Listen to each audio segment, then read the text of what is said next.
An invasion is happening, and it's well front and center when it comes to automotive market, because one thing that is slightly disappearing is the sedans being replaced with something a little bit more sporty. Hey, welcome to this edition of Road Warrior. I'm your host, Grant Roberson. Now, Nissan does deliver quite well when it comes to sedan offerings, but what they also do is deliver a sport utility with sedan-like feel. This one most notably being the 2019 Nissan Rogue Sport. But what the industry is seeing across the board is that this is becoming the new, well, invasion into the market. I'm no doomsday prepper, but you may want to take all your sedans you have right now, go put them in a bunker underground, because maybe in a few decades you might need to pop the lid and pull them back out, because maybe the sedans are slowly creeping away. What we see are offerings like this. Now, I must admit, when I go to look for a new car, one thing I prefer is SUV-like style, but one thing that's starting to, well, get my attention is, well, scaling down the approach, and that's what I like when you go to a compact sport ute. One thing about it is it makes it feel a little bit utilitarian, but not so grand, and well, that's from a guy who likes the old adage that bigger is better. So I've tested out the Rogue a few times, this one being the Sport, and not to confuse you, this actually is sporty just by the, well, overall dimensions. What you're going to see is around about 172 inches overall, 104-inch wheelbase, and those numbers are scaled down from the standard model, about a foot less overall and about 2 inches less when it comes to the wheelbase. And those are good numbers because in the urban setting, anything scaled down just a little bit better is going to get into the nooks and crannies, but what it still delivers is great occupancy, obviously delivering 5 with ease, and great cargo to boot. As you sweep around the Sport, one thing you'll notice is there's some definite enhancements on the outside, some edginess, refinement, and, well, basically that wow factor when it comes to sport offerings. Now, one thing I truly like with small sport utes is not necessarily that they're scaled down, but also that they're scaled up, specifically when it comes to ground clearance, something sedans just can't compete in this area. What you're going to see here is over 7 inches, and with that, some, well, off-road prowess. Now, this isn't really an off-road adventurous, no all-wheel drive here, but it can get in the mud and the muck, and most notably on the beaten path. It can handle a rainy day like we have here, and easily with this rubber cladding around the lower third. Now, sweep around to the back, this is really the best bang for your buck when it comes to, well, adding the cargo feature at the back. Again, sedans just don't deliver here in the size that this offers. Now, what you're going to see back here, depending on the model, is around about 19 cubic feet to 22 cubic feet, depending on which one. Now, that'll more than double when you lay the second row. Now, there is some safety built in here. That's something you're going to see across the board. Sedans, whatever it is, compact vehicles, they're still delivering safety, both in the sense of backup sensors and a backup camera. Best off, very wide offering when it comes to getting inside the cargo. And what I like is nice electronic release, really rises to the occasion, and even with my 6'1" frame, I can easily get under here, really giving lots of height. What you're going to see here, great cargo space, built-in rigid tonneau cover. So let's dive in here really to see what's going on. Now, you could call this a multi-tier system here in the cargo. First off, you do have the rigid tonneau cover. When that's left in place, can act like a modest shelf. With it in place, you do have a nice secured area, really not allowing people to kind of look in to see what's stored inside. Now, below here, nice kind of a multifaceted floor system. And what I like is basically simplicity, is when you pick this up here, you can lock it into place in this nice little niche here. And what that does is almost act like a little storage compartment, really keeps things from sliding around. Even more notable is what's below the cargo. Nice spare tire and some extra little compartments here on the outer side with some kind of springy little grips here to hold tall items. If you happen to remember the Nissan exterior, one thing they did actually on the back cargo hatch is have this kind of little niche there on the outer side, a little bump out.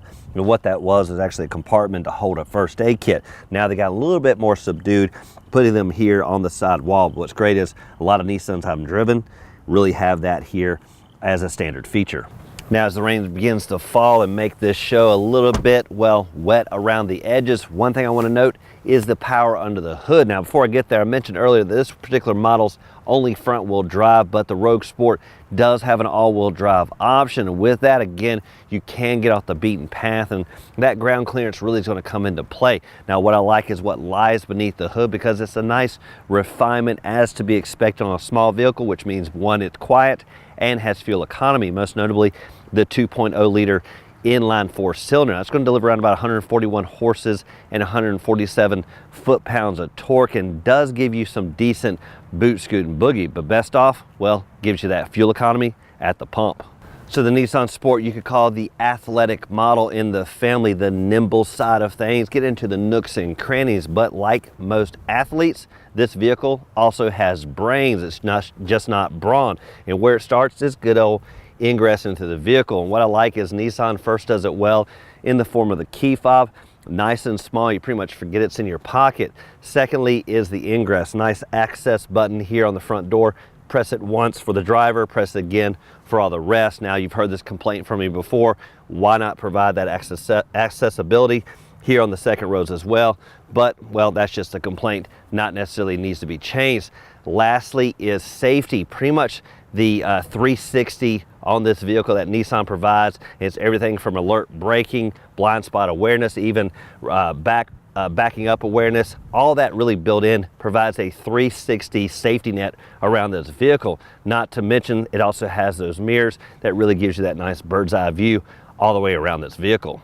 The best seat in the house is going to be up front, mainly because this is such a nimble and fun car to drive, and also, well, the added leg room really for the front pilot and co-pilot. Now what you're going to find is just around about 43 inches of leg room for the front seat occupants, with the back seat losing just a bit, around about 33 inches. Now granted, the 43 inches up front will be a little much for most occupants, so the back seat drivers may gain a couple inches here and there, but overall comfort, not too bad, considering again this is about a foot less overall than the standard Rogue.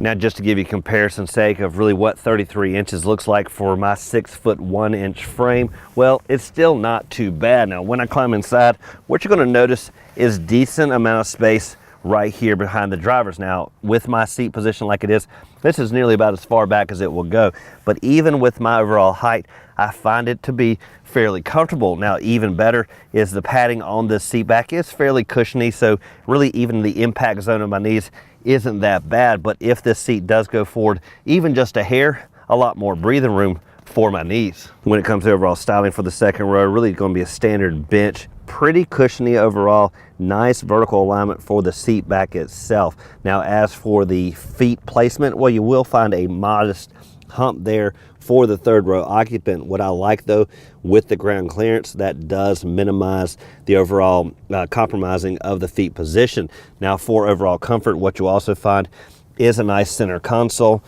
basically allowing for nice elbow support, nice and elevated off the seat cushion, and dual cup holders.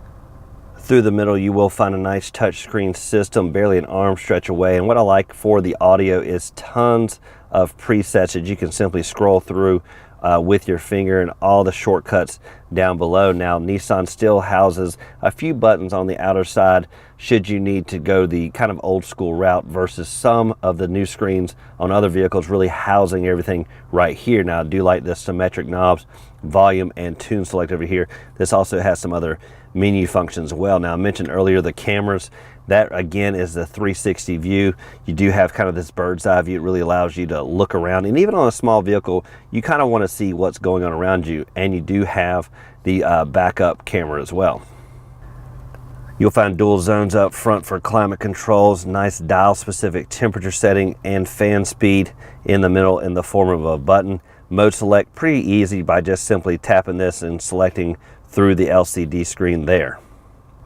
Below the dash, you will find a little bit of a niche, basically to put some items here, as well as connectivity in the form of a USB connection, typical power supply, and auxiliary jack.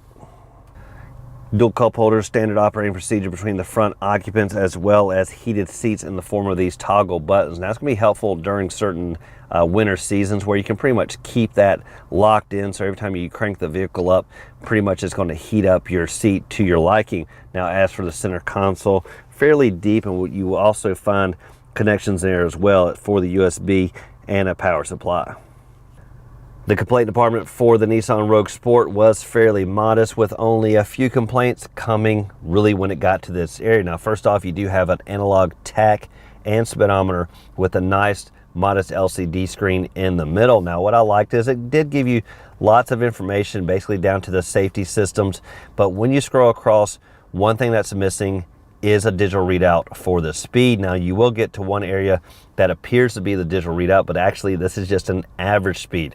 Now, I'm not a big fan of knowing what I averagely drive. I'd prefer to know what I'm actually going at the actual time I'm driving. Unfortunately, this just kind of gives you an average speed. Now, what I did find on some other Nissans as of late, this has been adapted to be an instant readout for the digital speed. So for the Rogue Sport, they basically need to get rid of this option and go to an instantaneous digital readout for the speedometer. There's no reason to keep tally, but this might be the only second complaint for the Sport, and it comes down to the cruise area. Now, standard cruise settings are fine for me. Pretty much just set the cruise and I'll handle it, but the adaptive cruise control is kind of one of the latest trends where a lot of vehicles are going. And of course, you set it here, set the spacing, and the vehicle really handles it with traffic.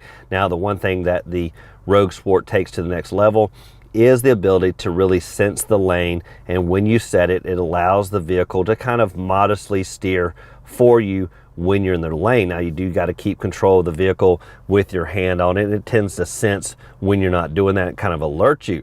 The problem is, well, I just don't prefer that all the time. What I'd prefer is to actually have just a standard adaptive cruise control, and or use the lane departure, like lane assist steering, when I want to. Unfortunately, it's either all or nothing when it comes to that type of system. Now, you can turn off the steering assist function when it comes to the cruise control right here. However, when I did do that, the lane departure warnings were still applicable. So anytime I got close to the line, the system would give me an audible warning. Now, I did try to go through the various settings here in the driver assist. I just couldn't figure out how to turn it off. Now, as the rain begins to fall, this Safety Shield 360 comes back into mind, really allowing this vehicle to surround the driver in kind of a safety net and awareness that really allows the next level of thinking for the driver. No longer is it just simply about getting from point A to B, but how safely you can do that with all the technology and innovations that are coming about. And what's great on a modest vehicle like the Nissan Rogue Sport, it truly steps up when it comes to all that extra, well, safety features. Now, again, I like the fact that it has tons of interior volume, even for its scale, and of course that cargo to boot at the back. Decent power plant on the hood, and it's all surrounded with a fairly, well, sporty exterior. Now, I'd like to thank you for watching this edition of Road Warrior. Keep both hands on the wheel and eyes straight ahead.